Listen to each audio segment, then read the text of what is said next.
ఈ ఫౌండేషన్కి ఏం చేస్తున్నారు? At the same time sir దీంట్లోకి రావాలి అనుకున్నప్పుడు, ఎందుకంటే 12 to 13 years అవుతుంది కదా సార్ ఇదంతా స్టార్ట్ అయ్యి.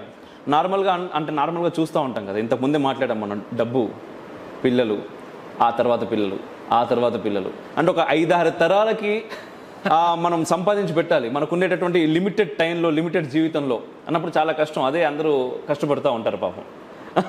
సో అంత దాంట్లో మంచి జాబ్, మంచి శాలరీస్ ఇవన్నీ ఉండగా మళ్ళీ ఈ స్పిరిచువల్ జర్నీ అనేది ఒకటి పెట్టుకొని గురువు అని చెప్పేసి వెతకడం, అరుణాచలం అని చెప్పి, శ్రీశైలం అని చెప్పేసి తిరుగుతూ ఉండడం, మీకేమనిపించలేదా ఇదంతా అవసరమా, ఎందుకు అని?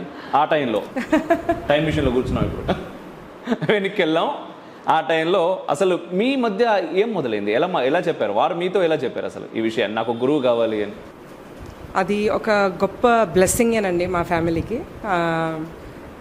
చిన్నప్పటి నుంచి అప్బ్రింగింగ్ కూడా ఆయన చెప్పినట్టు వాళ్ళ తాతగారు ఇంట్లో అంతా చాలా ధార్మికంగానే ఉంటుంది సెటప్ కూడా. మా ఇంట్లో కూడా మా నాన్నగారు అమ్మగారు కూడా శివభక్తులు, అలానే పెరిగాం మేము కూడా. సో భక్తి అన్నది, ఈ ధర్మం అన్నది ఎస్ ఒక లెవెల్లో ట్రాన్సాక్షనల్గానే నేర్చుకుంటూ వచ్చిన, but it was always there. పెళ్ళయ్యాక అది ఎక్స్ప్లెయిన్ చేయలేని ఒక ఫీలింగ్ ఈవెన్ నాలో కూడా ఉండింది. I was seeking Guru as my self also. So అది శివుడి బ్లెస్సింగే అనుకుంటే అది. సో ఆ భావన మా ఇద్దరిలో ఉండింది. సో ఎప్పుడు ఆపాలని అంటే ఎన్నో కథలు విన్నాము, రాముల వారి గురించి విన్నాము. సొసైటీ ఇంపార్టెంట్, ధర్మం అనేది సొసైటీని బాగా చూసుకోమంటుంది. అప్పుడు we are also taken care. So ఆయన ఏం తప్పు చేయట్లేదే, ఆయన ధర్మం కోసమే తిరుగుతున్నారు, దేనికి ఆపాలి?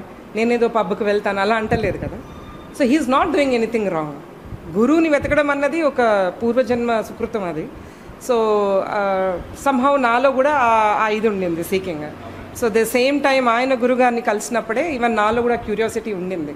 Because those days, those 2 to 3 weeks ఆ మెడిటేషన్ ప్రోగ్రామ్కి వెళ్ళినప్పుడు గురుగారు తప్ప ఏమీ చెప్పలేదు, ఆయన ఏమీ మాట్లాడట్లేదు, దాని గురించే మాట్లాడుతున్నారు. సో ఆ క్యూరియాసిటీ నాలో కూడా చాలా ఉండింది. సో నేను అప్పుడు హైదరాబాద్లో ఉన్నాను. అదృష్టం సాత్తు ఆయన జర్నీ కొంచెం లేట్ అయింది. సో నాకు కూడా కలుసుకునే భాగ్యం వచ్చింది. సేమ్ ఆయనను చూశాక ఏం అడగలేదు, ఎవరు మీరు ఏమిటి, అలా ఒక 3 గంటలు ధారాళంగా ఏడుపు వస్తూనే ఉంది, ఏడుస్తూనే ఉన్నాను. I mean all those answers, all that curiosity that was in me was silenced with just mere one ఒక దర్శనం వల్ల. That's it.